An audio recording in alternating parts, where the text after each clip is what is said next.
características de este tipo de gobierno tan particular.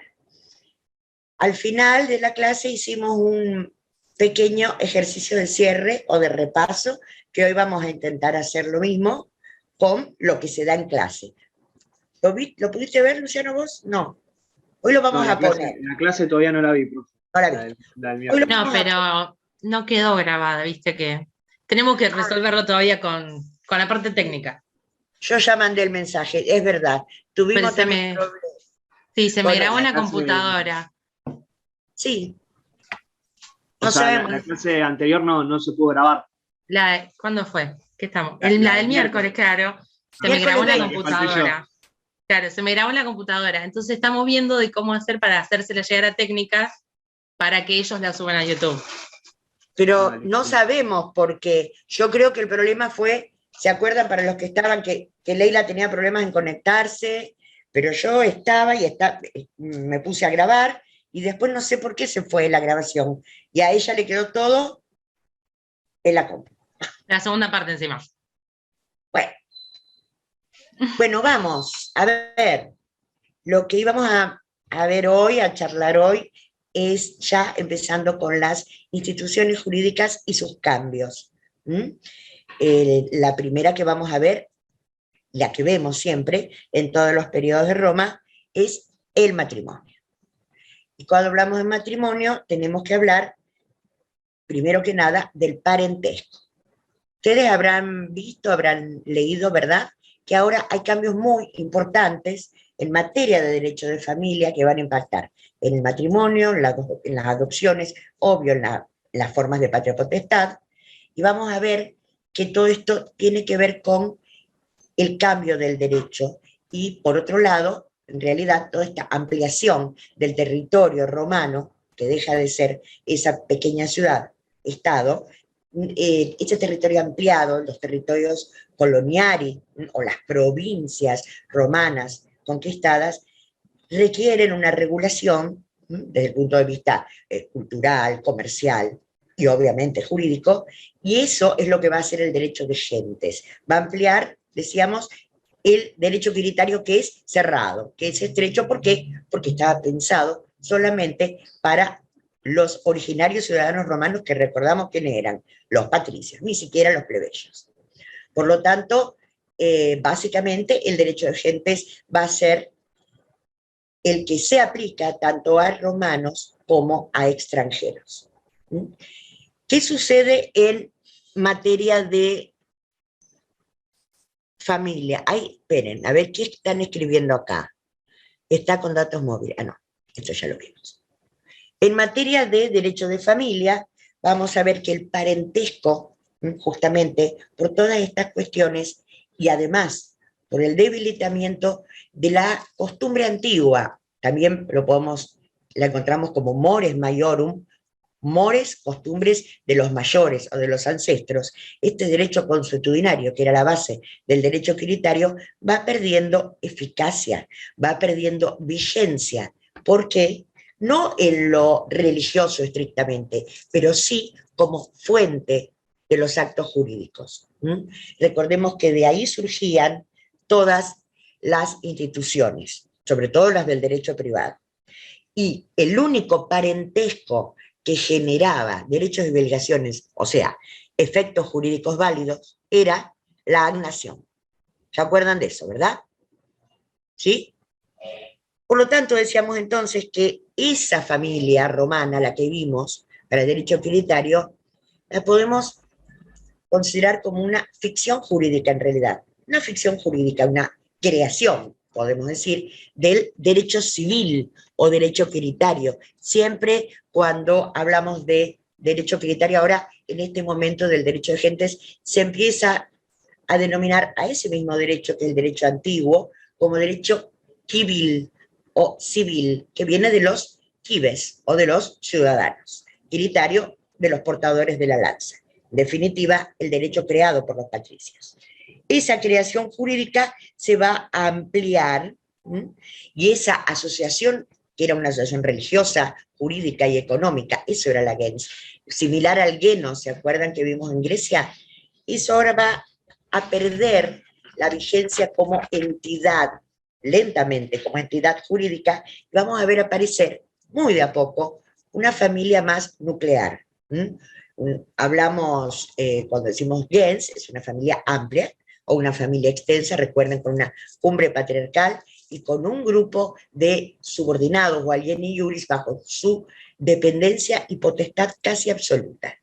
Entonces, estos cambios tienen que ver con que las fuentes del derecho no va a ser la única, la costumbre antigua. ¿Alguien se acuerda qué fuentes van a surgir en este periodo que van a modificar ese derecho tan antiguo?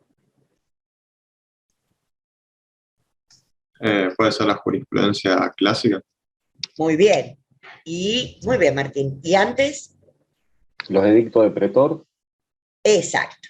Cuando hablamos de edictos del pretor, ya hablamos, comentamos la clase pasada, también lo podemos conocer como que genera el ius pretorio o derecho pretorio, si lo quieren decir en castellano.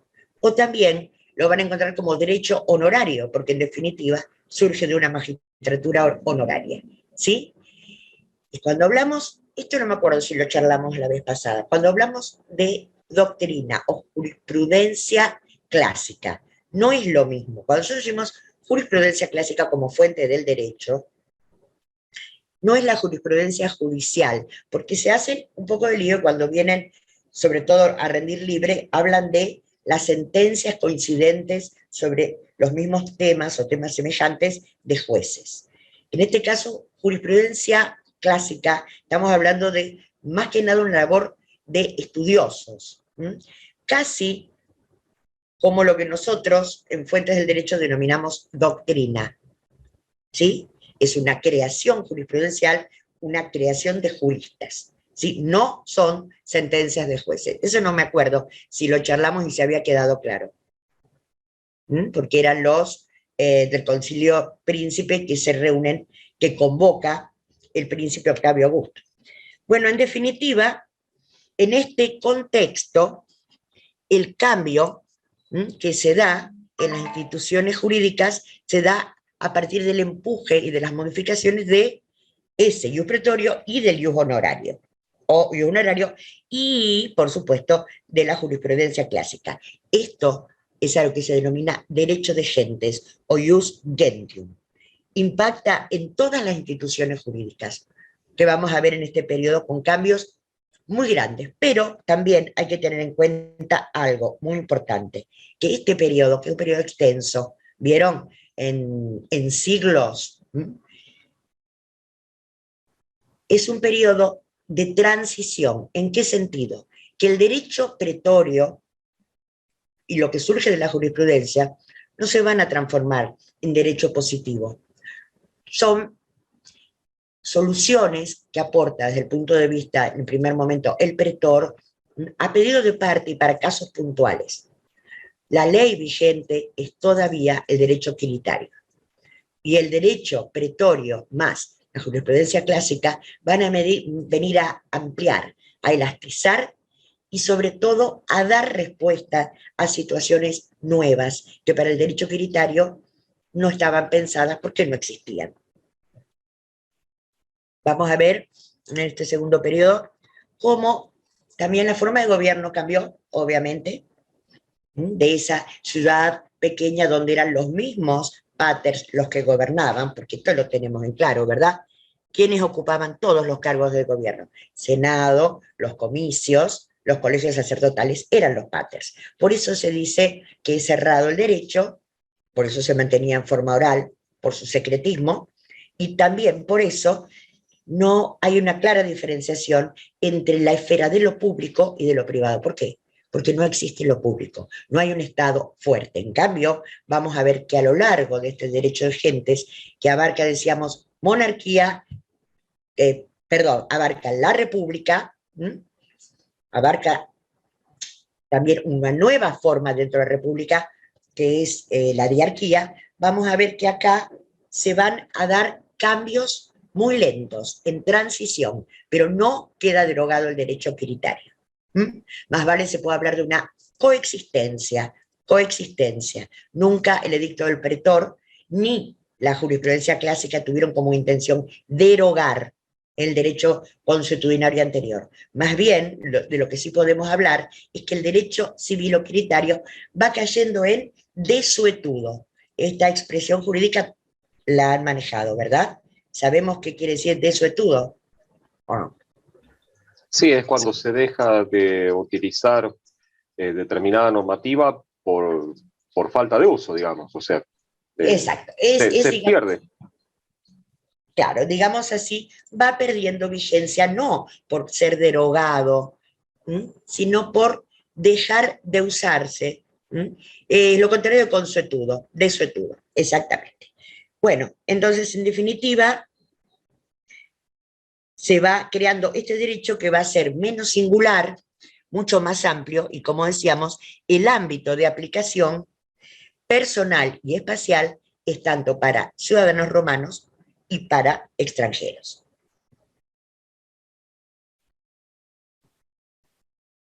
¿Sí? ¿Vamos bien? Si hablamos del derecho de familia, el parentesco por agnación sigue persistente. Sin embargo, cada vez menos efectos jurídicos produce o cada vez sus relaciones se van a ver más limitadas. ¿Por qué?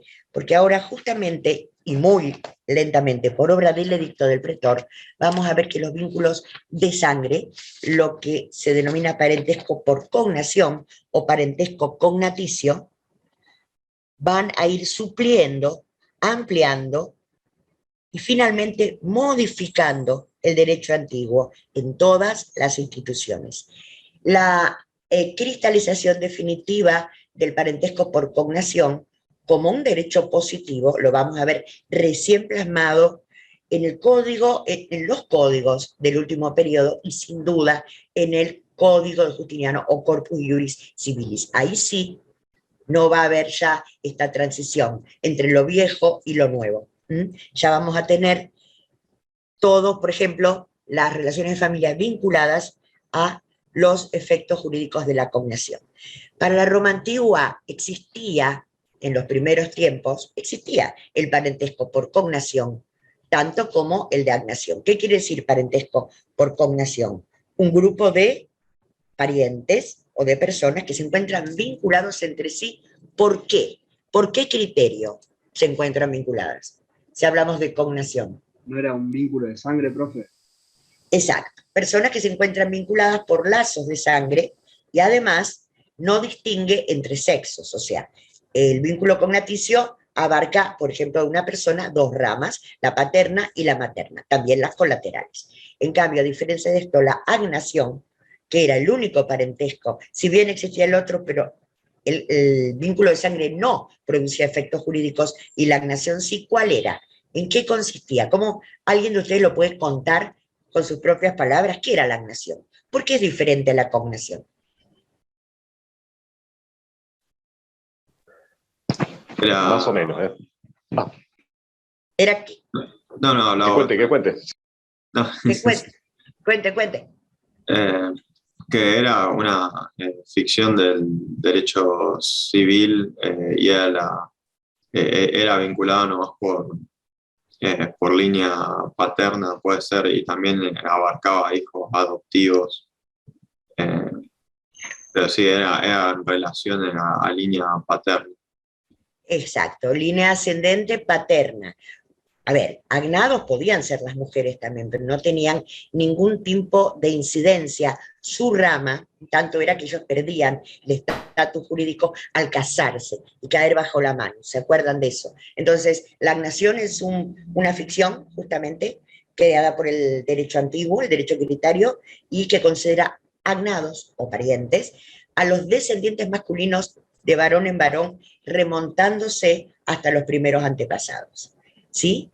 Y los rituales y los actos jurídicos únicamente los podían realizar los varones. Si por eso cuando una mujer se casaba, sus hijos estaban excluidos o perdían directamente toda expectativa en la herencia de la casa del padre biológico de su mamá.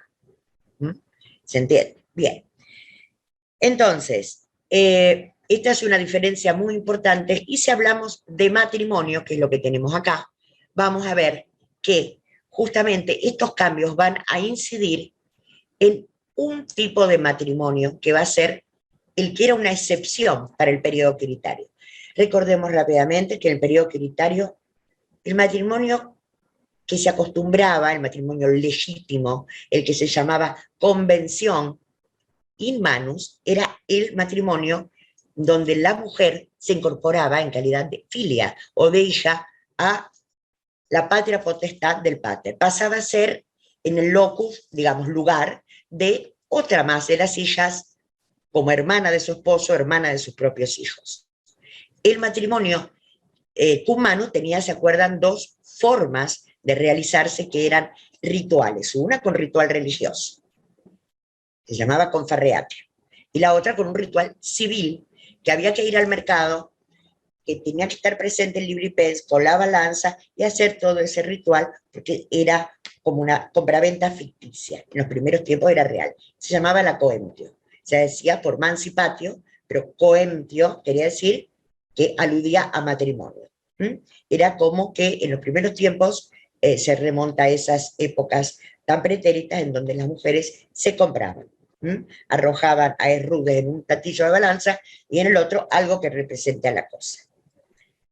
Había otra forma de matrimonio sine manus, muy excepcional, y ojo, no era considerada legítima, y que se hacía mediante usus anual. ¿Cómo era?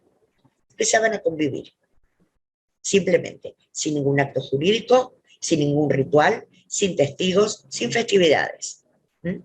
Todos estos rituales eran privados, porque todos los ritos jurídicos se hacen dentro de lo privado. El jefe de familia o pater es el pontífice máximo, se hace una parte en la casa de la novia, otra parte en la casa del novio, y el usus anual, ¿qué era? Convivir bajo el mismo techo.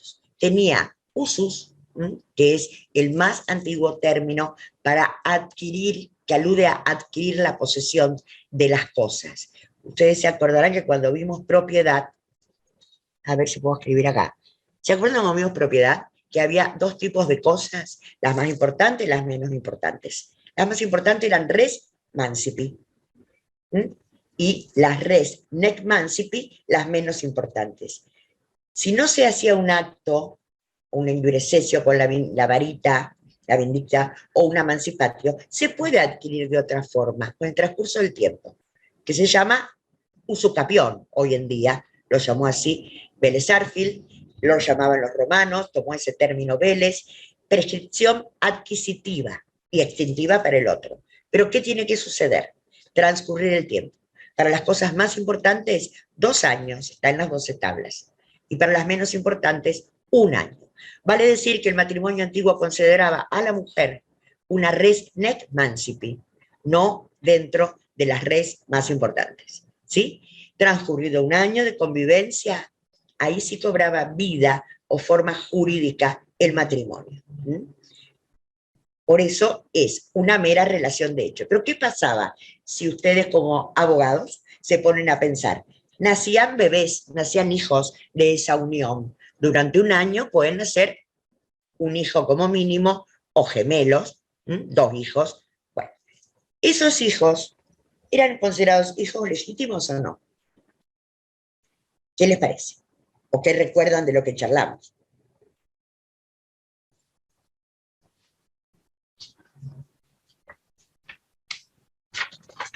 No, no, eran considerados hijos ilegítimos. Estos por ser extramatrimoniales o naturales. Si nacen antes del término del año, no había manera de poder legitimar. Era tan dura la ley quiritaria. Ni con un matrimonio posterior, porque de hecho a los 365 días se daba por consumado el matrimonio y la relación jurídica, pero los hijos no podían ser durante toda su vida considerados más que hijos bastardos o extramatrimoniales. Ni hablar de otros casos que nacían de uniones incestuosas, etc. Hijos de una unión duradera no podían ser legitimados. Entonces, para hablar del matrimonio sine manus, surge, como ustedes si vieron en práctico, de un instituto que se había empezado a usar en el derecho comunitario de una manera muy, muy excepcional, que era que la mujer se tenía que ir o ausentar 3 noches seguidas o 3 noches consecutivas, como dice la tabla quinta, las 12 tablas, a la casa de su pater, pater biológico. ¿Para qué? Para que no caiga bajo las manos del pater del marido. Vale decir que eso constituía lo contrario del matrimonio por usus anual. Impedía, al irse 3 noches consecutivas, que la prescripción adquisitiva se lograra y se empezaba a contar el tiempo nuevamente. Esto, que lo inventaron ya los romanos antiguos, en nuestro derecho es importante para contar los términos de la prescripción. Saben ustedes que se adquiere derechos o se pierden derechos por prescripción en nuestro sistema jurídico. ¿Sí o no? Lo saben. De acá viene. Entonces, se denomina trinoctium, tiene un nombre más largo, usurpatio trinoctium, y siempre volvían una vez cada año a repetir eso. ¿Para qué se hacía? ¿Qué sentido tenía? Y bueno, por ejemplo, cuando en una pareja el pater de la novia tenía más fortuna que el pater del novio, y en realidad se charlaba antes y se ponían de acuerdo y decidían que no contrajeran la manos con el pater del marido, del futuro marido, para que quedara a los hijos de esa pareja la herencia del padre de la esposa. ¿Sí? Entonces era una manera de beneficiarlos y que no se perdiera el patrimonio, porque a lo mejor también ese pater no tenía hijos varones a quien dejárselos. ¿Vamos bien hasta ahora o no? ¿O hay preguntitas? ¿Preguntas? No hay preguntas. No, por ahora no. Bueno.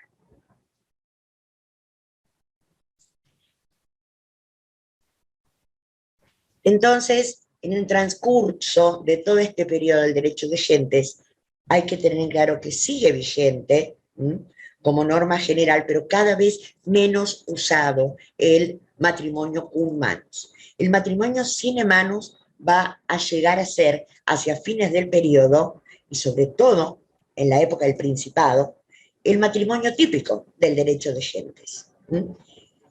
Y el otro, el matrimonio cum manus, va a ser utilizado para algunos casos especiales, por ejemplo, entre las familias patricias y aquellas personas que querían ocupar cargos importantes en el Estado, como por ejemplo cargos de rex sacrorum. ¿Se acuerda? El rex, la monarquía no existe ya, pero el antiguo rex quedó con funciones religiosas, rex sacrorum, y también flamendialis, o bueno, miembros de los colegios sacerdotales. Para ser integrante de esos colegios era requisito haber nacido de un matrimonio humano. Y será posible también, por supuesto, con conferratio. ¿Sí?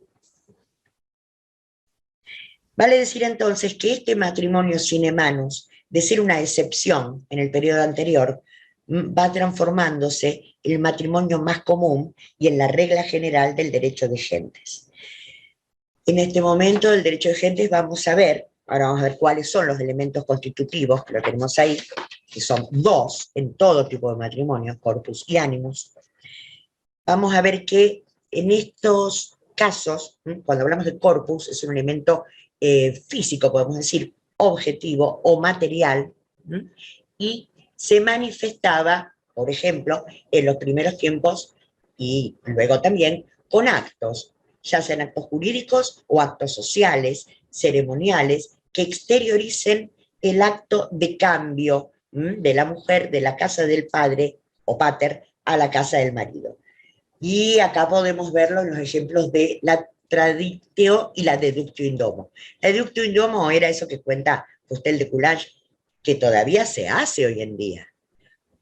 Por ahí está la tradición de, ¿vieron los autos, la novia, las luces y una caravana de amigos que siguen a los novios? ¿Se hace eso o no todavía? Ya. ¿Todavía se hace?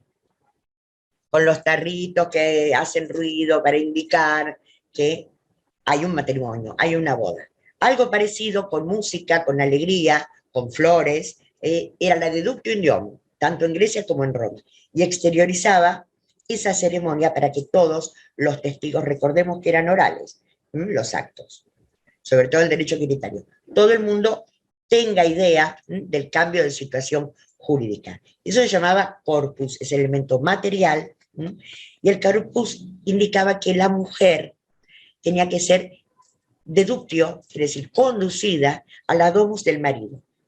Era importante que ella esté bajo la manus del pater, in domu mariti, o en domu, en la casa, el hogar del pater, los 365 días, si era por usus, o después de celebrado el ritual. Y ahí se consideraba casada. No era tan importante que esté presente el hombre, pero sí la mujer. O sea que podía ser, en ausencia del marido, la realización de un matrimonio. El otro elemento que tenemos es el animus. En los matrimonios actuales, en el contrato matrimonial, existen ambos elementos. El animus son todos elementos esenciales de este contrato matrimonial o de la unión matrimonial, tanto antes como ahora, y son constitutivos, quiere decir que están en su génesis. El animus es un elemento inmaterial, un elemento que tiene que ver con la intención, se le llama también elemento intencional, ¿sí? ¿Y alude a qué? Al consentimiento. Al consentimiento, que en los primeros tiempos el consentimiento, recuerden que era únicamente válido el matrimonio humano si lo daban los paters de la novia, la liberaba de la patria potestad, y el pater del novio que la aceptaba con la conferraria. En cambio acá, muy importante, vamos a ver que en este periodo algunos miembros que estaban tan sujetos al pater, a su autoridad absoluta, van a ser liberados en alguna medida de la patria potestad y van a ir creciendo en derechos, no todos, pero sí algunos fili familia varones, como, y en este caso también las mujeres, porque lo que se requiere aquí es el animus, que también se llama affectio maritalis, la doctrina lo nomina así, ahí le está poniendo, ¿qué es eso? Bueno, el signito más, ¿qué es eso, Ley? No sé, el puntero que me aparece, ni idea. Ahí, pero ¿se ve lo que dice? ¿Lo ven? ¿O lo escribimos?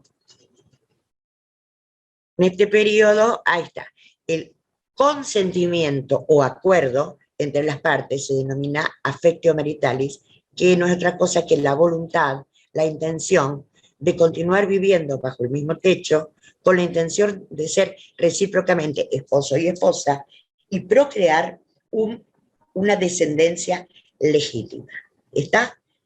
Eso, más el corpus, eran los dos requisitos, son los dos requisitos todavía que tienen los matrimonios, ¿sí? Y lo importante es que el consentimiento ahora se requiere por expreso de los contrayentes. Y una aceptación o un consentimiento tácito, quiere decir no oponerse de los paters respectivos del novio y de la novia. Hay una diferencia importante respecto del periodo anterior. Y otra diferencia muy importante es que de esos dos elementos, en el derecho quiritario, el más relevante o el predominante, el que pesaba más, ¿cuál les parece que era? ¿El corpus o el animus? ¿Y por qué? En su caso.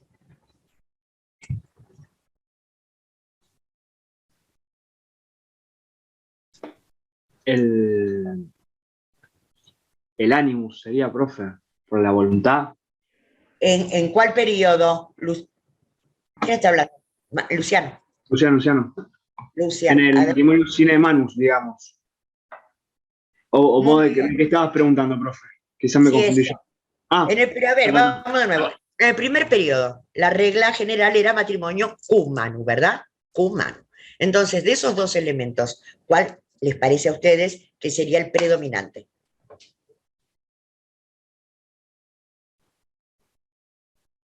El corpus. Exacto, Martín, el corpus.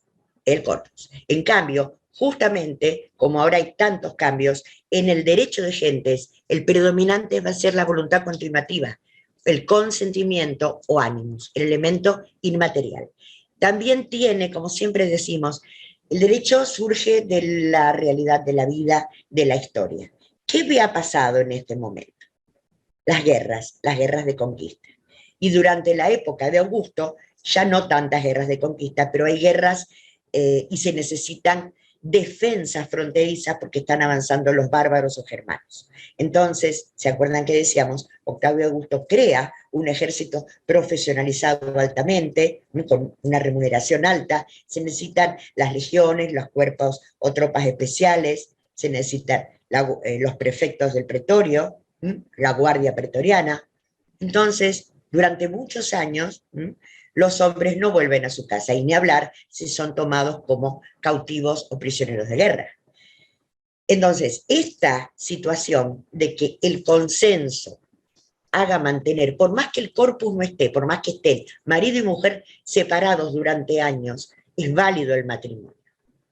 Y acá aparece, especialmente en la época de Augusto, porque recordemos que Augusto elabora cantidades de leyes, las Julia, como dijo Martín el otro día, porque era su ascendencia. Y otra de las instituciones es, a ver, que vamos a escribir acá, se llama postliminium. ¿Así o todo junto? A ver, postliminium. El postliminium, que por ahí seguramente lo habrán leído, que significaba que al igual que la posesión, que se pierde si uno no la tiene, tanto la posesión como el matrimonio podía ser retomada esa relación jurídica si el soldado que había caído en cautiverio logra escapar de sus captores, de los enemigos, o si es rescatado y vuelve a la patria, vuelve a la ciudad de Roma y puede restaurar todas las relaciones jurídicas, por ejemplo, ser propietario de un fundo, de los esclavos, de los animales, de todos los filifamilia, todas esas relaciones por el hecho de volver al territorio se restablecen. Ex novo quiere decir desde cero. Hay dos únicamente que no se restablecen, la posesión y el matrimonio. Y acá es importante, ¿por qué? Porque el hombre y la mujer tienen que volver a reanudar, ahora que se unió los dos elementos, está presente el corpus, porque están los dos en el mismo domus, pero además tiene que tener ánimos o afecto maritalis y voluntad de continuar. Si no es así, simplemente se considera disuelto el matrimonio. ¿Se entiende? Con lo cual, fíjense, a diferencia de los tipos de matrimonio humano que requerían rituales, ya sean civiles o religiosos, fechas determinadas, palabras solemnes, determinados testigos. Ahora, con el matrimonio sine manus, es tan fácil casarse como divorciarse. Si el elemento fundamental o predominante en este tipo de matrimonios es el affectio maritalis, bastaba con que el varón o la mujer importante adquiere este derecho a la esposa, varón o mujer, esposo o esposa, manifestaran la falta de voluntad continuativa, porque no se quieren, porque no se aguantan, por el motivo que sea, o porque quieren tener otra pareja, ¿sí? En general, también hay que decir que prioritariamente era una facultad del hombre, un tipo unilateral, tipo especie como el repudio, pero también tenía esta facultad la mujer, de poder decir, se acabó, se disuelve el matrimonio. Ni siquiera hacían falta testigos, no había que acudir a ningún funcionario, a ningún registro, ningún acto público, ¿sí? Era tan sencillo que esto generó, imagínense, una gran cantidad de divorcios y como consecuencia descenso de la natalidad. Eso hizo a que Augusto, como lo vimos en la clase pasada, generara un montón de leyes, porque no podía prohibir esto que ya estaba instalado en la sociedad. Sobre todo, parece que entre las familias más adineradas, familias descendientes de patricios, esa nueva clase senatorial y la ecuestre, eran muy frecuentes los divorcios. Y también eran frecuentes los orbi, que por ahí está en una de las leyes de Augusto. Los orbis, ¿quiénes eran? Matrimonios que no deseaban tener hijos. Estaban casados, sí, pero no tenían hijos. Entonces, en su política de volver a las costumbres ancestrales y restaurar la moral antigua, no puede prohibir todo esto, Augusto, pero ¿qué hace? Está la ley de adulterio que trata de los adulterios, pero también trata de la falta de descendencia. Les da premios o ayudas a las que son familias numerosas, cuando tienen más hijos, y también beneficios para el hombre y para la mujer, de ascensos en los puestos, en los cargos, a las mujeres les permite la administración de sus bienes. Tanto cambia el derecho entre un periodo y otro que vamos a ver que hay muchas cuestiones que eran impensables en el primer periodo. Y también hay leyes que como no pueden obligar a no divorciarse, pero por lo menos los conmina a casarse. Y, por ejemplo, establece por edades fértiles. Si el hombre tiene hasta 60 años, la mujer hasta 50, creo que es entre 20 y 50, 20 y 60, tienen obligación de casarse, no permanecer solteros. Si se han divorciado, volver a casarse para mantener la familia. Si no lo hacían, tenían castigos por otro lado. Por ejemplo, no podían recibir bienes o la totalidad de los bienes de una herencia, no podían testar por la totalidad de los bienes, o sea que eran sanciones tipo pecuniarias o patrimoniales. ¿Lo leyeron a esto, no? Sí. Luciano no.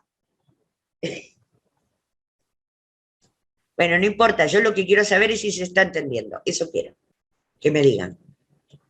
Yo tengo una pequeña pregunta respecto a esto.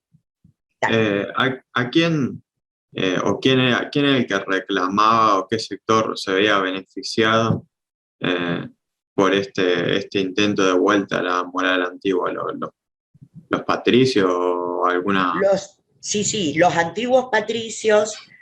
¿Vos te acordás cuando hablábamos de cómo él va tomando las medidas? Que ahora ya no se llama, no existe más la división, patricios y plebeyos ya no. Ahora hay otras, digamos, derivaciones y decantaciones sociales, y sería el orden senatorial, los descendientes de los antiguos patricios, los de mayor fortuna en Roma. Ellos, en gran medida, son los que participan en el asesinato de Julio César, porque Julio César era, digamos, lo critican por haber hecho un gobierno popular o demagogo, porque otorgó beneficios a mucha gente, al pueblo, permitió que se incorporen en el Senado, libertos, hijos de libertos, y eso para los descendientes de los antiguos patricios no estaba bien, porque era como una cuestión de que estaba arruinando la alcurnia de la sangre romana pura. ¿Sí? Porque muchos libertos pensá que eran extranjeros, Martín, que eran, qué sé yo, bárbaros, germanos, ostrogodos, vikingos, y estaban adentro del Senado. A ellos beneficiaba. Y él quiso beneficiar eso, y él también consideraba que esto tenía que ser así. Augusto. Sí. ¿Se van? No llueve más. ¿No llueve más? Bueno, ¿está? ¿Se va entendiendo esto? Sí. Seguimos con este esquemita. Decíamos entonces 2 elementos fundamentales, y la gran diferencia está en dónde pone el acento el matrimonio de uno y otro periodo. Por eso acá, esto que comentábamos recién del post-liminium, fíjense que ni la distancia ni el tiempo hace cesar el matrimonio. Y en cambio, en el derecho trinitario, por 3 noches que se ausentara la mujer, se extinguía el matrimonio, o nunca cobraba vida, mejor dicho. ¿Sí? Es una diferencia importante. Otra diferencia es que con este nuevo tipo de parentesco por sangre, es importante que las mujeres generan vínculos, que decíamos al principio, vínculos jurídicos, la línea materna, y vamos a ver así cómo a partir de este momento los hijos de familia no solamente van a poder heredar de sus madres, que se denomina, lo tenemos ahí en su versión, bona materna, sino los bienes que provienen de la rama de la madre. O sea, vale decir, de los abuelos o bisabuelos. Y esto es importante a la hora de sumar derechos para los hijos de familia. ¿Sí?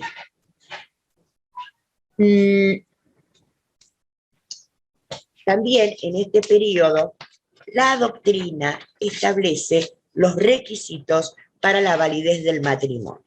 Los requisitos son los mismos que existieron siempre, pero recuerden que en este momento, sobre todo en el periodo clásico, que es a partir del Principado, del derecho clásico, la doctrina y la jurisprudencia elabora clasificaciones, elabora respuestas, y en este caso establece marcadamente cuáles son los 4 tipos de requisitos para que el matrimonio sea válido.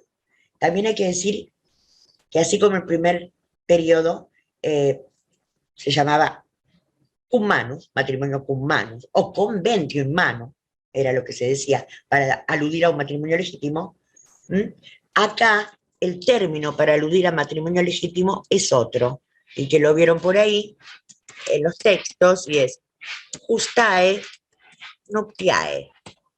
Digo todo esto no para atormentarlo, sino porque en un examen puede aparecer una pregunta con esto en latín, y ustedes no se asusten, ¿por qué? Es eso, justas nupcias, justas o legítimas nupcias, o matrimonio legítimo. En los textos que tienen que estudiar también se habla de justas nupcias. 4 requisitos. Primero, obvio, como siempre, y en todas las sociedades antiguas, la capacidad natural. Tráiganme algo rico, perdón, gente. Tráiganme algo rico, por favor, para tomar la leche. Entonces, capacidad natural, ¿a qué alude? Al deber principal que tiene el matrimonio, que es la procreación. Por lo tanto, como en la mayoría de las sociedades antiguas, la edad puber para los varones es 14 y 12 para las niñas. A partir de esa edad pueden contraer un matrimonio válido. Segundo requisito, capacidad civil, que tiene que ver con el ius connubium, ese ius connubium que decíamos que era el derecho que tenían solamente los jefes de familia en el primer periodo. Fíjense acá, ya lo van adquiriendo los hijos de familia, porque el consentimiento aquí lo tienen que dar los contrayentes. ¿Sí? Es importante notar estas diferencias. Entonces, desde el punto de vista de la capacidad civil, hay diferencias por razones sociales y por razones de ciudadanía. Por ejemplo, cuando hablamos de razones de ciudadanía, estamos aludiendo a que estaban y están todavía en este momento prohibidos los matrimonios entre ciudadanos romanos y extranjeros. Prohibidos en el sentido de que si no hay un matrimonio válido, no es una justa nupcia. Si se permite, como va a admitir Augusto, que también en una de sus leyes, Julias, autorizó y dio una regulación legal a aquellas parejas que tenían algún impedimento o no cumplían con los requisitos para tener un matrimonio válido, pero que tenían una unión estable y duradera. Y llamó a esta institución, ¿cómo la llamó? Concubinato. Y la diferenció de otras uniones a las que llamó stuprum, por ejemplo, uniones pasajeras. ¿Y esto para qué era? Para dar una legitimidad al estatus de los hijos, sobre todo.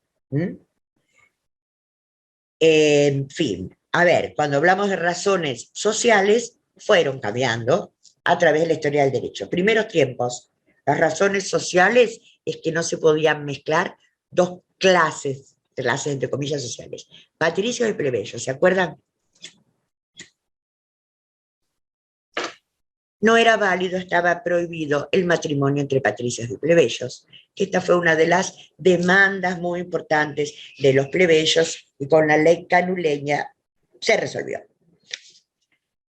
Más adelante, ya en la época del derecho de gentes y en esta época de Augusto, vamos a ver que lo que no se va a considerar como matrimonio válido es casarse ingenuos con manumitidos, vale decir, con ex esclavos o con libertos.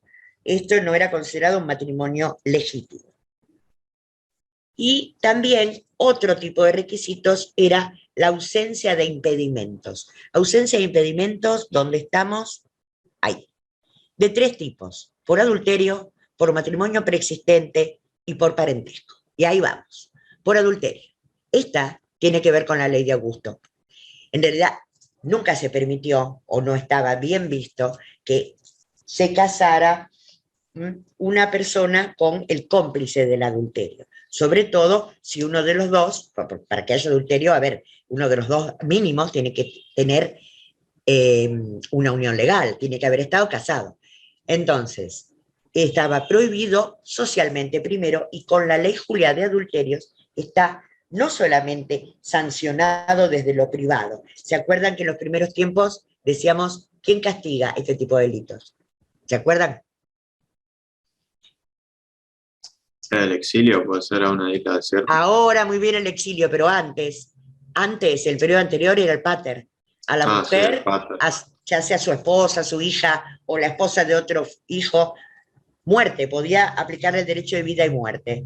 Y el marido engañado, digamos así, podía legalmente, todo dentro de lo privado, ir y darle muerte al amante de la esposa.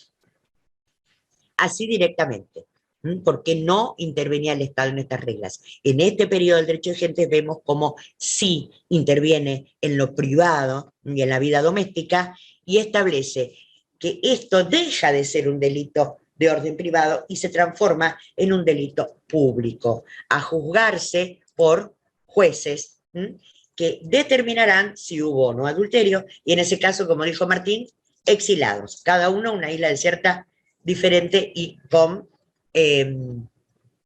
confiscación del patrimonio que pasaba el Estado.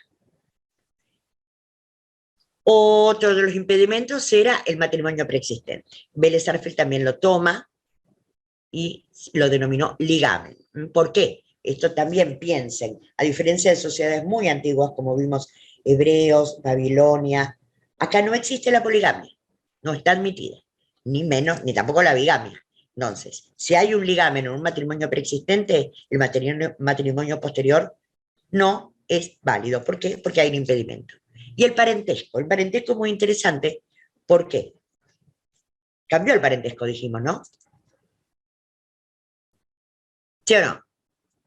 Entonces, las reglas y estos requisitos los elabora la doctrina en base al nuevo parentesco o a los nuevos vínculos que son jurídicos, y ahora cuáles dijimos que son la sangre. Vale decir, en el periodo anterior, en el Quiritario, 2 hermanos, un varón y una mujer, son hermanos uterinos, hermanos por la mamá, tienen distinto padre, pero son hermanos uterinos. Entonces, para el derecho quiritario no eran parientes. ¿Por qué? Porque no eran agnados. ¿Y qué podían hacer? Casarse entre ellos. Era perfectamente legal. También en materia de sucesión, por ejemplo, cuando fallecía el pater y quedaba una hija mujer, quedaba como su yuri. ¿Se acuerdan que no podía nunca la mujer administrar el patrimonio? No podía llevar adelante el culto, no podía autorizar el matrimonio de los hijos. Entonces debía casarse. ¿Con quién? ¿Con quien ella quisiera? No. Con un pariente o agnado próximo, el más próximo o el más cercano al padre difunto. Un tío. Se buscaba un tío, y aunque estuviera casado, se tenía que divorciar y casarse con la sobrina. Eso, para el derecho de gentes, es considerado, esos 2 casos, incesto. Ni más ni menos. Porque el tipo de parentesco cambió. ¿Se entiende? Y sí. Y por último, lo que ya contamos, el consentimiento. Importante que se exprese por parte de los contrayentes y tácito de los paters familias. Y este consentimiento tácito ha sido trasladado a los rituales religiosos. Ustedes saben que, por ejemplo, a través de la historia, los registros civiles para defunciones y matrimonios, por ejemplo, en nuestro país es la fundación o la creación del registro civil, ¿de cuándo? De mediados del siglo XIX, no antes. ¿Dónde se anotaban los matrimonios, nacimientos, defunciones antes de eso? En las iglesias, en las parroquias. No existía matrimonio civil, la unión era religiosa. Saben eso, ¿verdad? Bien, entonces, siempre el sacerdote preguntaba y sigue preguntando, porque ahora la gente puede casarse solo por civil o civil y religioso. Pero lo que ata, lo que une el vínculo matrimonial es el matrimonio civil. El sacerdote preguntaba y pregunta ahora, ¿hay alguien que tenga algo que decir o conoce algún impedimento para que estas dos personas se unan en matrimonio? ¿Sí?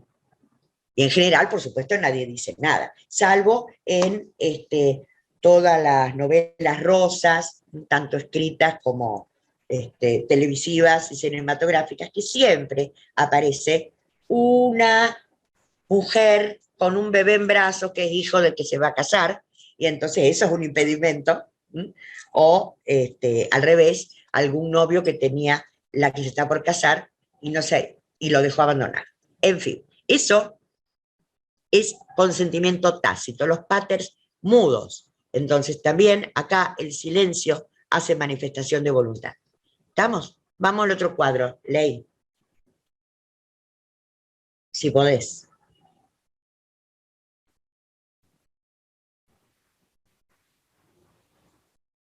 ¿Hay preguntitas de esto?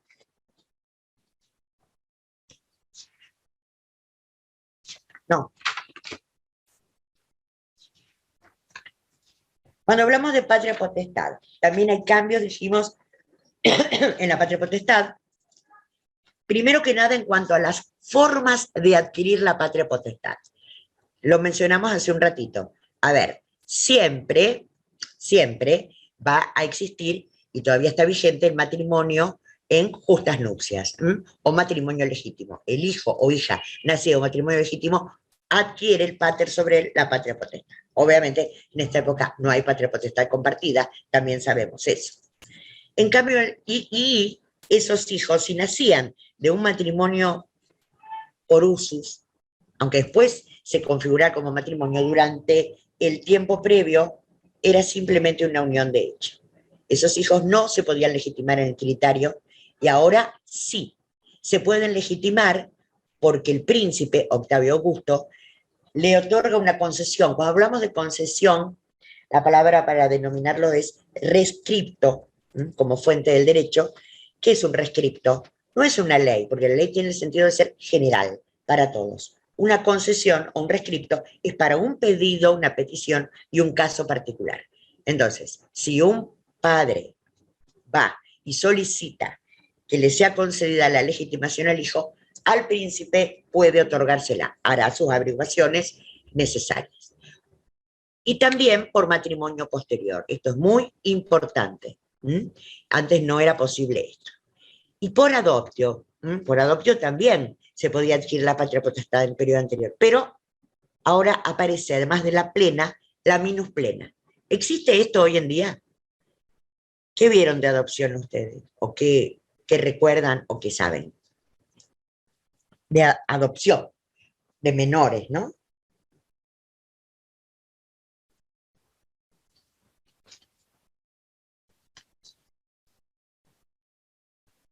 ¿No?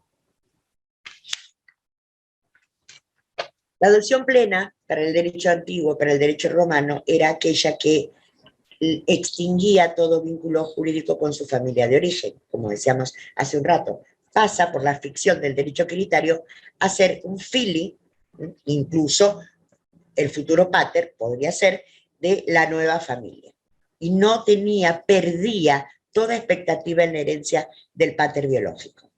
En este periodo, como el derecho se elastiza, que es la idea que ustedes tienen que tener, sigue existiendo la plena, cómo no, pero también se empieza a utilizar la minus plena. ¿Qué significa? En beneficio, hoy diríamos en interés superior del niño. Antes no decían esto, pero vendría a ser esa analogía, porque la adopción de los primeros tiempos, chicos y chicas, chica. Ah, no está chica. Se fue Milagro. ¿Sabe que sí? Oh, bueno, entonces, chica porque está Leila. Entonces, en los primeros tiempos no era teniendo en cuenta el interés o la protección o el beneficio del menor. ¿Era para qué?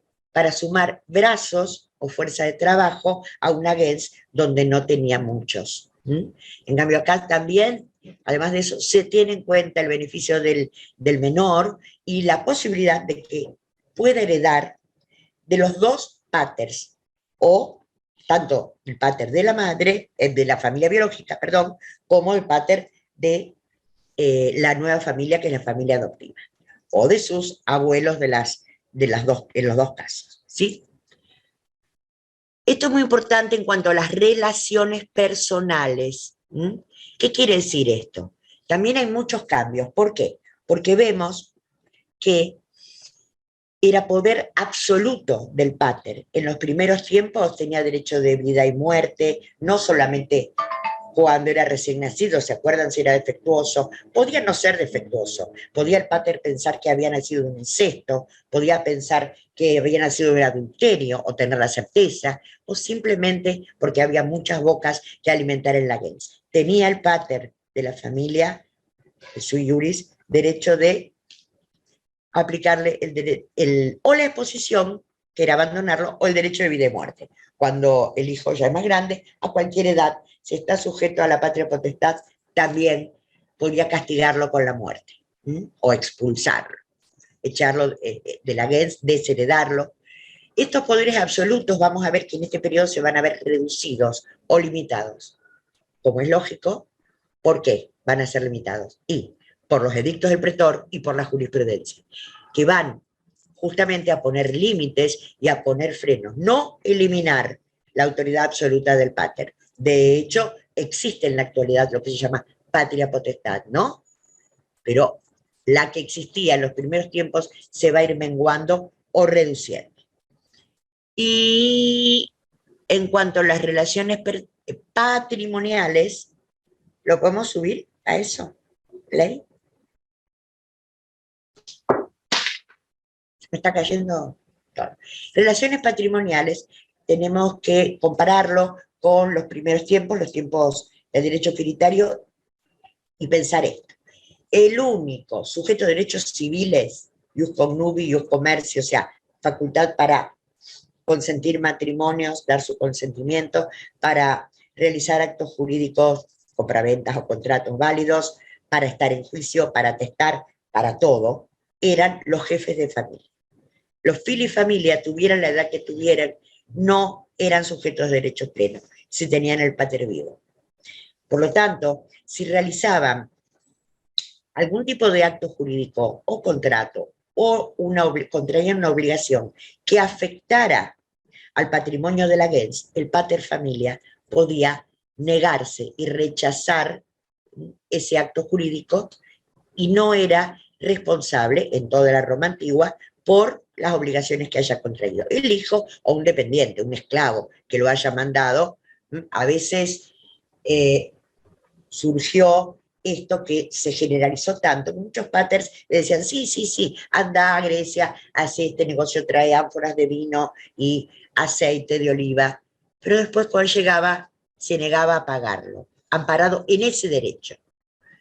El pretor, justamente por el tema de la protección de terceros y de mantener la equidad y el orden, empezó a hacer responsable a los jefes de familia en determinados casos puntuales, que se llaman excepciones pretorianas, que era una de las facultades que tenían los pretores de crear el derecho nuevo. Y así es como va avanzando el derecho. ¿Y cuáles eran estas excepciones? Por ejemplo, si lo había, ahí tienen, ¿tienen los nombres? No, no importa. Bueno, un caso es cuando lo había puesto o nombrado como, digamos, gerente de una hacienda mercantil, o cuando lo nombra capitán de un navío para ir a comerciar a las colonias. Y también el pater se solidariza con una persona a quien su filifamilia ha cometido un daño o un delito, a diferencia de los primeros tiempos, en donde lo castigaba internamente. Ahora es diferente, ¿sí? Muy importante también, esto que viene ahora, el peculio castrense. ¿Se ve ahí? Peculio castrense. Esto ya lo estudiamos cuando hablamos de Augusto. ¿Qué es? ¿Alguien lo vio? ¿Se acuerda? qué es el peculio castrense?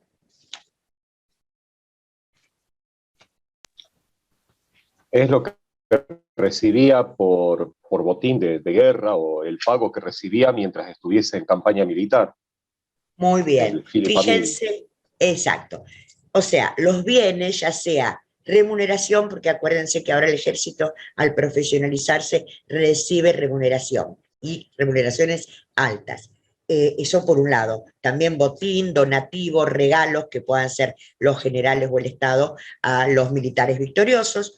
Todo ese patrimonio, y justamente para fomentar el enrolamiento militar y para reconocer el rol del ejército, no es por casualidad que Augusto crea este tipo de peculio, que quiere decir patrimonio castrense, porque proviene del rol o del ejercicio militar. En este caso, este peculio castrense es, por ley de Augusto, propiedad privada individual del filifamilia. En todo lo demás sigue siendo dependiente del patio. Pero el patrimonio obtenido de esta manera, lo puede vender, regalar, dejar en herencia, etc. Bueno, y ahí habla de que mucho más adelante vamos a ver aparecer, mucho más adelante, porque habla de Constantino, es con el imperio, pero muy reducidamente los bienes que puede administrar, un patrimonio cuasi castrense. Si ese hijo de familia desempeña otros roles como médico, como artista, etc. Otro cuadro, Ley. Bien. Bien.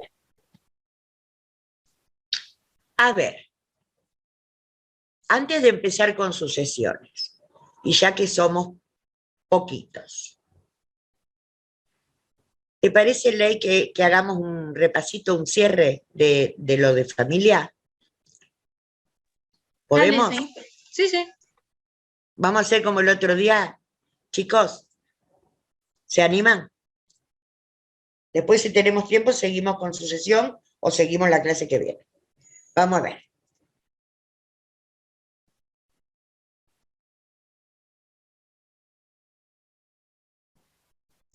Un repasito. Subilo desde el principio, Ley querida, si sos tan amable. Ahí está.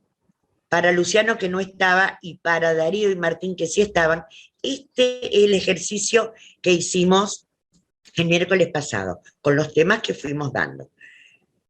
Comparamos, esto es para comparar el cambio en las instituciones, derecho escritario con derecho de gentes. El romano helénico todavía no lo vimos, así que vamos a dejar esos casilleros en blanco.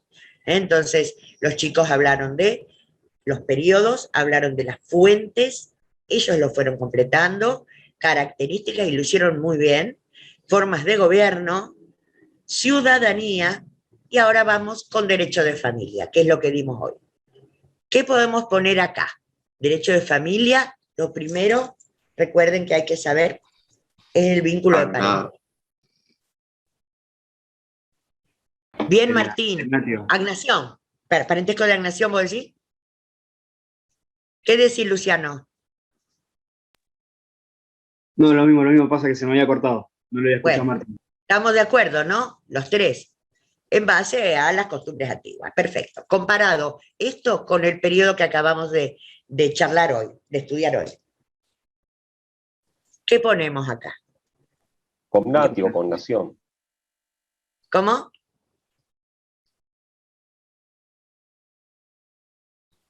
No escuché. Es que se silenció. Cognatio. Ay, se me cayó ahí. Cognatio o cognación. Bueno, ¿y los demás qué dice Martín y Luciano? Sí, el vínculo de sangre sería. Bueno, yo igual creo que correspondería poner, para no perder de vista, que la agnación todavía sigue presente, digamos, aunque va perdiendo vigencia, para que no nos olvidemos. Pero sin duda la cognación es la que va a ser el más típico. Ah, y esto que me olvidé contarles ahora, pero ya viene de la época de Augusto. Hay un nuevo tipo de parentesco que lo crea justamente Augusto para favorecer la situación de los niños, de los hijos de esclavos, y la unión de los esclavos. Si era una unión permanente, le dio un estatus jurídico, no de matrimonio, pero sí de parentesco, para que no sean separados las familias esclavas, que era lo más común, compraventa en mercados esclavistas, y aparece este parentesco que se llamaba cognatio servilis, y un tipo de matrimonio, de unión no matrimonial, que era el contubernio. Bien, ¿estamos de acuerdo ahí? Sí. Vamos con el matrimonio. Matrimonio de derecho quiritario. ¿Cuál era el matrimonio típico del derecho quiritario? ¿Cómo se llamaba? Lo dijimos recién. Con manus, ¿no era? Perfecto. Podemos decir conventio in manu, o cum manu. Muy bien, de las dos maneras está bien, si lo ponen en un examen. Y había dos maneras o actos jurídicos que le daban validez desde el principio, desde la realización del acto, y son las que tienen ahí, coemptio y conferratio. Y hay otra manera que no era por acto jurídico, sino la voluntad continuativa. ¿Sí? La forma excepcional, ¿cuál era? El sine manus. Sine manus. Y con el usurpatio trinoctium era una unión sin manus, durante toda la vida, si querían, esa pareja o ese matrimonio. ¿Cómo se disuelve el matrimonio en el quiritario? Muerte, siempre, por muerte, y por disferratio, que era no un divorcio, era una manera de solución muy excepcional, porque el matrimonio en estos tiempos era religioso y tenía que ver con los dioses domésticos, pero en caso de esterilidad de la mujer, aunque la pareja se llevara muy bien y no desearan hacerlo, el pater obligaba a separarse. La disferratio era rituales contrarios a todas las palabras de unión que habían realizado durante la conferratio. ¿Y qué pasa ahora? Los dejo a ustedes. Matrimonio del periodo de gentes. ¿Cuál es la generalidad? La sine manus. Muy bien, lo escribimos, Ley. Bueno, sigue estando, todavía podemos poner como excepción, ¿no? Dijimos, para aquellas personas que tienen que cubrir cargos sacerdotales o que quieren postularse. El sine manus, ¿qué dice? A ver, ¿lo puedes leer, Ley, o alguien? No, uno de ustedes, a ver, que lo lea, a ver si estamos de acuerdo, si están de acuerdo o no.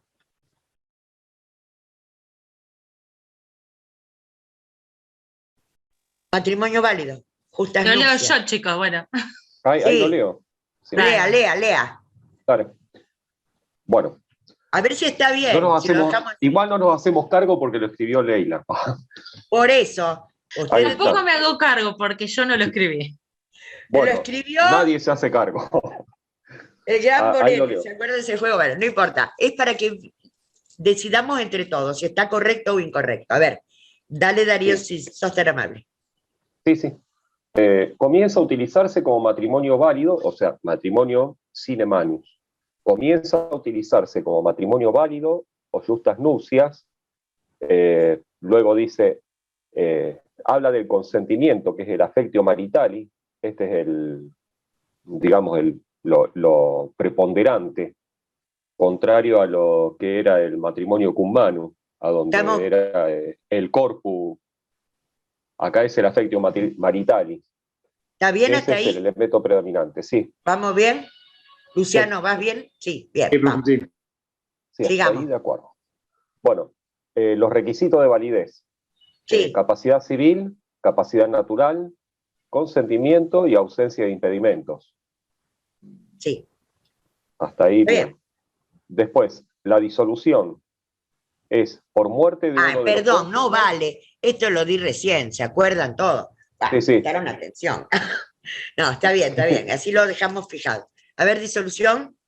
Bueno, es o por fallecimiento de unos cónyuges,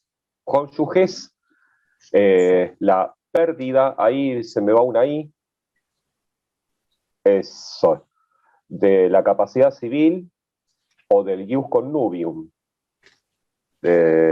Sí, es motivo de disolución. No sé si lo nombramos recién, pero pérdida de la capacidad civil, por ejemplo, cae en esclavitud. Claro, o sea, pierde el estado el status libertatis es motivo de Sí. disolución también. O también, por la ley de adulterio, pierde, al ser exilado, deportado a otra isla, se pierde el tema de la ciudadanía, el estatus civitatis. Sí. También, y por lo tanto cae el estatus familia y todas las relaciones de estatus familia se pierden. También cae. Sí, sí. Y después, sería un divorcio por falta de affectio maritalis. Claro. Y luego, los otros tipos de uniones que también son lícitas del matrimonio serían, se forma concubinato, contubernium, o las uniones ilícitas, que serían stuprum, que son más uniones breves. Contubernio Claro, era de un libre ocasional. No, claro. no tiene que ver con la clase social, tiene que ver con una unión ocasional, un encuentro ocasional. Sí. Pero ese es contubernium.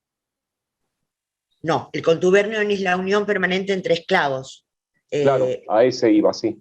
Sí, el stuprum. O sea, stuprum es una unión breve, digamos, o sea, que no tiene no tiene duraciones de tiempo.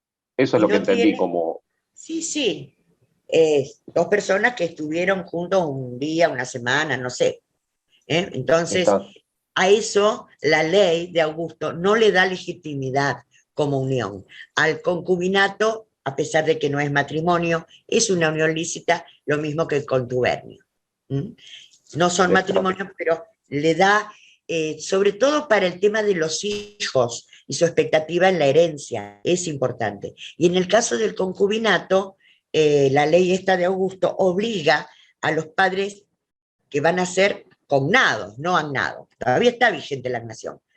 En el tema de la sucesión, la puede pelear el hijo, porque el pretor, si acude con el pretor, le puede, no es automático, pero puede llegarle a dar la bonorum possessio, quiere decir la posesión de buena fe y el derecho de equipararse al otro heredero quiritario, por lo menos para pelearla en un juicio o en un proceso judicial. Y si hablamos de concubinato, tiene obligación el padre natural, aunque no estén casados, de pensión alimentaria para los hijos. En la época de Augusto, miren qué interesante eso. Supongo, ¿no? De avanzada para ese momento. Y una cosa también que hizo Augusto para tratar de frenar, esto me olvidé de comentarles, la cantidad de divorcios, era complicarlo un poquito, reglamentarlo, porque era tan fácil que uno, o la mujer, la esposa o el esposo decía, affectio maritatis, no te quiero más, chao, nada más. Entonces, reglamentó que tenía que ser con testigos, por escrito, con una carta firmada por 20 testimoniales, 7 testigos presenciales, bueno, una serie de cosas, para que, a ver, sea un poquito más formal. Vale, ponía como trabas, profe, para que no sea tan sencillo, sería.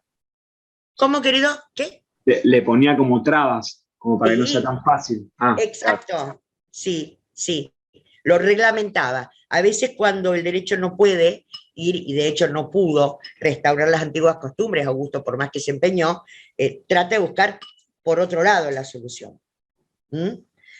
En fin. Bueno, y vamos a ver patria potestad. ¿Qué pasa? Formas de adquisición. Derecho quiritario. Fácil. ¿Qué decimos?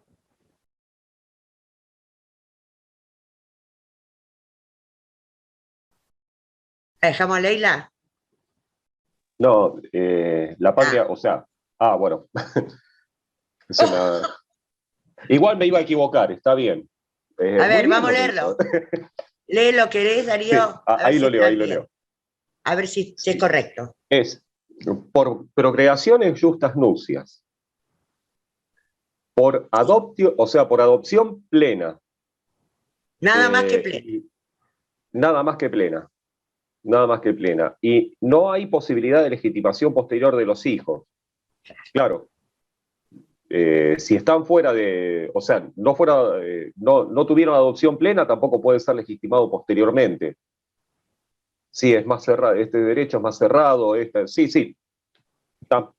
No, pero lo de la legitimación no se refiere no es lo mismo que la adopción. Es un hijo de un concubinato o de una unión por usus anual que están conviviendo. No pasó el año. Por lo tanto, todavía, acuérdense que cuando llegaba el año, conviviendo esa pareja, se transformaba esa unión de hecho en una unión de derecho. O sea, en un matrimonio. Sí. Pero si el bebé nace antes, pobre bebé, no es legítimo. Ya está. A eso voy, que si luego puede ser, o sea, pasa por adopción plena, esa sería una condición para que pase a formar parte para ser un fili familia, digamos. Ah, vos querés decir que después lo adopten. Claro. Puede ser, ¿eh? Sí. Sí, podría. Razón, una solución. Sería, claro. Sí. Digamos, por ejemplo, no tiene hijos legítimos. Solamente tiene hijos por un concubinato, digamos, o sea, que está dentro de uso anual. Puede adoptarlo y entonces pasaría a ser filifamilia, o sea, pasaría a ser hijo legítimo. Le mejorás la situación sucesoria. Claro. Ahí sí puede heredar. Ahí sí. Muy bien. Perfecto. ¿Están de acuerdo, Martín y Luciano? Sí. Bueno, ¿y qué más? ¿Qué pasa con esto allá, en el periodo que estudiamos hoy? ¿Cambió o es igual? No lo pongas, Leila, a ver si lo sacan los chicos. No. A ver. Si no me equivoco, yo no lo recuerdo muy bien, pero creo que habíamos dicho que la adopción que no era plena también podía generar, servía como forma de adquisición, no para la filifamilia. ¿Puede ser? O sea, como para el derecho hereditario, digamos. Igualmente las condiciones anteriores no se pierden, o sea, se suman. Claro. Eso es lo que denota que es un periodo de transición. Lo viejo no termina de derogarse, está para casos excepcionales, más o menos en determinados sectores sociales, pero no fue derogado el derecho anterior. Bueno, entonces lo ponemos ley, lo que dijeron los chicos, a ver, ¿cómo se adquiere? Y vos, Luciano, a ver si estás de acuerdo. Él dice que sí. Muy bien. Procreación en justas nupcias sigue siendo. Bueno. Sí. Y ahora se suma la minusplena a la plena, como decía Martín. ¿Eso era? Sí. Y importante que sí se puede legitimar. No de cualquier manera, fíjense que también son formas excepcionales. Ir a pedírselo como una excepción, una concesión al príncipe, no es una ley general. Que uno va a un registro civil y vengo a legitimar o a poner mi apellido al hijo. No, no es así. Bien, y ahora relaciones personales, o sea, la relación de patria potestad de pater familia con el fili. ¿Qué dijimos? ¿El periodo equilitario cómo era? ¿Qué podía hacer el pater con su fili? Tenía el poder de vita en X, et nequis, o sea, el poder de vida o muerte. Ese es el más extremo. Pero sí. El hijo hasta podía ser vendido como esclavo. La venta, sí. El abandono. El abandono mismo. Bueno, ¿y qué dice Martín? Lo resumiría. Dime, sí. No, que yo lo resumiría en este poder de vita en X. No es el mismo, ¿eh? Pero que no es lo mismo, o sea, no es lo mismo, pero es el más extremo de todo, por eso. El peor. Tenemos que poner todo lo que tiene. Terrible. Bueno, sí. A ver, vamos poniéndole lo que dijeron. Sí, sino también tenía, o esto lo recuerdo, lo leí, puede ser que tenía más poder sobre también las esposas y lo va perdiendo con el tiempo. Sí, de a poco.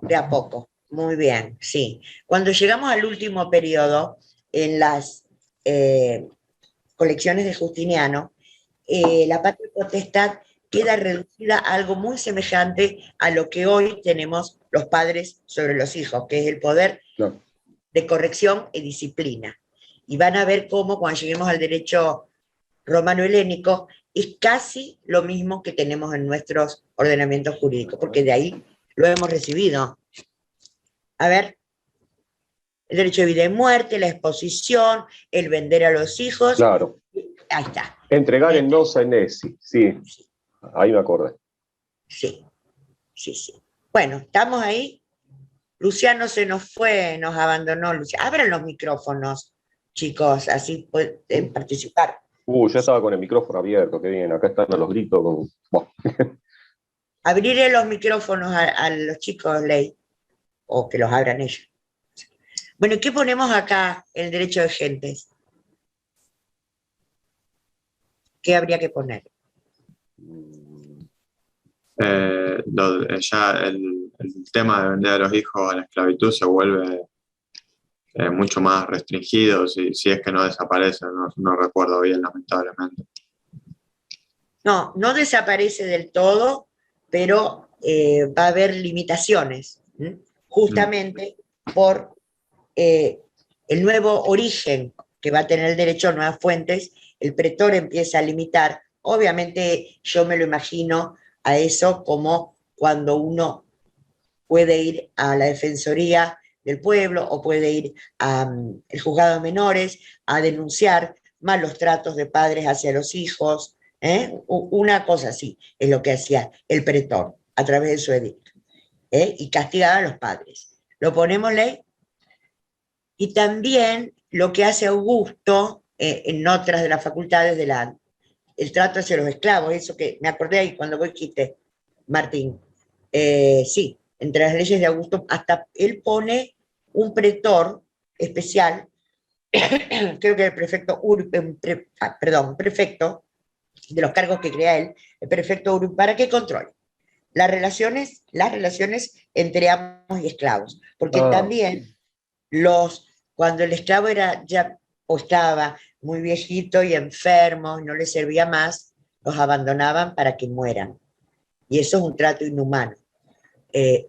Pero antes no se veía como un trato inhumano. En la época de Augusto, él controló esto también. Y a ver qué dice. Sí, eso dice. Sí, edictos pretorianos y jurisprudencia son los que llevaron a la limitación por parte de conación y la emancipación también. Está bien. ¿Está bien? Y después vienen las relaciones patrimoniales. Sí. A ver acá, que esto es lo último que dimos recién. A ver si se anima Luciano, nos ayuda con el cuadrito. ¿Te animás? El periodo criterio no era que el pater era el único que podía tener en relación, o sea, que el pater era el único que se puede utilizar, no, sino que tenía derechos patrimoniales.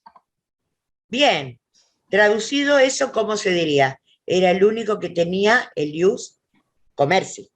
El ius commerci, claro. Exacto. Y podían verse perjudicados terceros de buena fe que contrataron con un hijo de familia sin saber que el hijo no tenía facultad o autoridad. Contrataron y le vendieron cosas y a la hora del pago el padre rechaza la operación. Sí, el pater niega la obligación. Eso era lo que pasaba. ¿Se entiende esto, no? Terrible. Sí, en cierto modo también porque por esta falta de... porque no tenía representación, o sea, era cerrado el derecho y por la ausencia de representación. Se respaldaban en esto mismo también. No tengo representante, o sea, no lo necesito al representante. ¿Por qué? Porque mi derecho no me lo da. Sí, pero, a ver, el pretor, cuando llegamos... Yo te lo compré, no, entonces yo no te lo pago. Pero me trajiste, es tu hijo. Pero mirá, se queda en mi casa, porque acuérdense que la propiedad no se las devuelve a las cosas. Claro. Una de las características era la accesión o la absorción. Se quedan, pero yo no contraté esto, así que no te lo pienso pagar. Y listo, y no tenía cómo quejarse el tercero de buena fe. Y esto parece que sucedía, y mucho, en Roma. Por eso Menos mal que no pasa eso ahora. No. No, ahora ¿pasa o también no? pasa. Sí. Sí, sí. Bueno, pero a ver, Extraleguen. bueno, Contra pero la a ley, ver, pero hay elementos que pueden funcionar o no, pero uno puede reclamar en justicia, puede hacer un juicio. En este momento no se claro, podía nada, tremendo. porque lo legal era eso. ¿Y qué pasa en el derecho de gentes? ¿Qué hace el pretor? ¿Los ve como algo normal a esta situación o como No, injusta? justamente que se crean estas excepciones pretorianas, de lo cual Te decepciona. yo tengo un problemita. No son muchas. No es que Son dicen tres. siempre se tiene que ser responsable. No, en estos 3 casos nomás. Fíjense Sí, cómo paulatinamente se va ampliando el derecho y no deroga lo anterior. Las tenés ahí las 3. sí, que son las obligaciones solidarias del pater, que serían las excepciones, yo tengo 2. A ver, Por ejemplo, que salga como gerente de las relaciones comerciales. En este caso, si el fili sale como gerente de relaciones comerciales, responde solidariamente con el pater. O sea, el pater esperá. responde solidariamente con la responsabilidad de fili. Si el pater lo nombró como Claro, gerente comercial de una hacienda mercantil, supongo que alude a las villas esclavistas. Por por ejemplo, ejemplo. daba una remesa de esclavos para comprar y para vender en el mercado o para Claro, comprar. Y después no, el pater se negaba. ¿eh? Pero lo que acá tenían que probar, el proteor lo probaría con testigos, es que efectivamente ese familiar fue designado para hacer esa operación. Después no se claro. puede ir atrás el pater. Sí. ¿Y qué Ese más? es uno. El otro que Sí, tengo es a cargo de un buque, justamente sí. por situación de comercio. Y me faltaría una más que no se me ocurre. ¿No era que cuando hacía un daño a un tercero, profe? Muy bien, Luciano. Ahí Muy lo bien, saco, pará. Luciano. Qué atento que está Luciano en la clase. Muy Todos, bien. la verdad. Somos poquitos, pero buenos acá, ¿eh? Muy bien. Muy bueno. Claro, porque antes, ¿qué pasaba? Cuando cometía un daño a tercero, lo castigaba dentro de la familia. Y ahora Claro. Ahora, todavía no es sujeto de derecho procesal el fili, ¿se dan cuenta? No puede ir a un sí, juicio. sí. Pero sí lo manda a hacerse cargo a la casa del pater donde cometió ese daño. Y bueno, ponemos ley. ¿Algo más? Ah, sí, faltan cosas. No, pero bueno, A está ver, sucesión, que peculium todavía no castrense. llegamos. No, lo de los peculios. Eso El es. peculium castrense y el peculium profecticio. Ahí está, sí. Ese me olvidé de Este, contarles. El castrense, ¿se acuerdan que lo nombramos? Se hace propietario no de todos los bienes, de lo que él gana. Porque la verdad que era ridículo. Ustedes piensen, un alto general del ejército, qué sé yo, vamos a decir, Sila, Pompeyo, Julio César, no sé si tenían los paters vivos, pero si los tenían, eran dependientes del pater. ¿Se dan cuenta? Era como claro, una cosa bastante, hoy diríamos súper absurdo, pero bueno, este era el derecho de esta época. Y ese era el peticulum castrense, y el profeticio es que también en la época de Augusto, más adelante, después de haber creado el peculio castrense, que ya les digo era para fomentar el reclutamiento, para darle una que recluten como soldados, el profeticio es que se les permitía recibir bienes como donaciones o como herencia, porque tampoco podían recibir herencia, no tenían el Ius Testamenti, eso lo tenían los claro, paters. Y claro, esto, claro. de a poquito, el derecho va sumando facultades para algunos sujetos que antes estaban muy subordinados. Bueno, y yo diría que hoy por ser viernes llegamos hasta acá. La de la sucesión lo vamos a ver el miércoles junto con los otros temas, si les parece bien. ¿Sí? Bueno, Bien. ¿y qué tal? ¿Tienen alguna preguntita, algún comentario o duda de esto que vimos o no? No, profe, se entendió bastante bien, creo yo. ¿Vos, Y yo Martín? Ah, Sí, se perdón. entendió bien. ¿Y Darío qué dice? Ah, no, el práctico.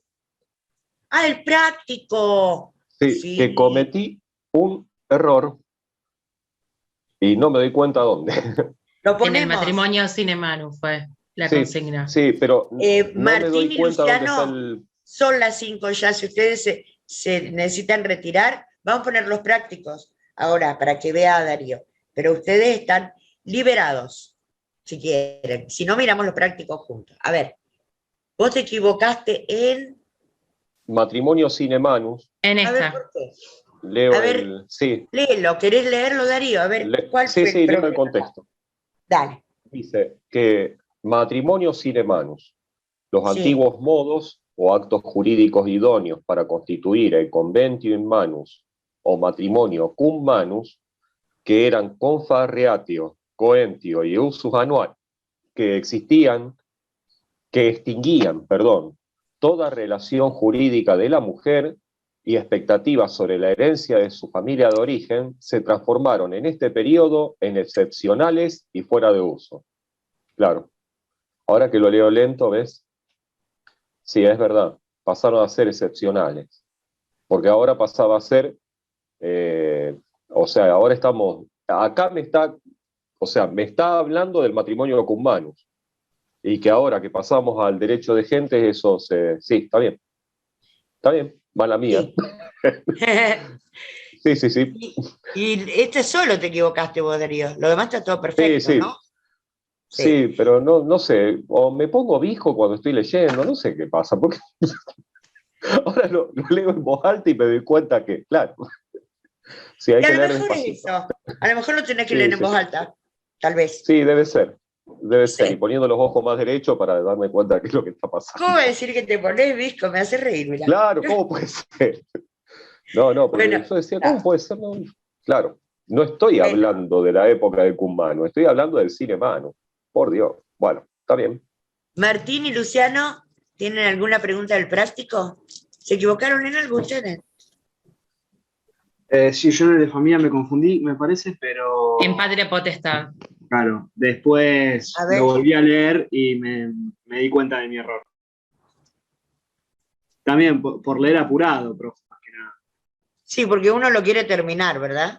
Lo quiere hacer y dice. ¿Y Martín tiene todo bien? Sí. ¿Eh? ¿Los dos? Sí. Martín, felicitaciones. Lástima que es virtual, si no ya te estaríamos dando algún premio. Un alfajor, aunque sea. Algún regalito. Te felicito, ¿eh? Muy bien, muy bien. Gracias. ¿Y vos cómo haces, Martín? ¿Lo haces? ¿No te apurás? ¿Lo lees tranquilo? Yo, justo lo suelo hacer, o yo estudio primero, o sea, leo el material con la guía esa y poco después lo hago, entonces lo tengo fresco, digamos, Y sí, cuando vos hago el viste, práctico. los armo yo. Bueno, o los armamos entre nosotros, ¿no? Pero por ejemplo, todo esto los armé yo. Vos te diste cuenta que es lo mismo que dicen las guías, con algunas cosas Es cambiadas, parecido, sí, sí. para que elijan si es correcta o no la opción, ¿no? Pero bueno, vamos a ver el de Luciano, a ver. Ah, ¿qué pasó? Porque él había dicho que después se dio cuenta de ese error cuando lo leyó de vuelta. Ah, bueno. Bueno, entonces, nos vamos, nos despedimos, que tengan un lindo fin de semana. Muchas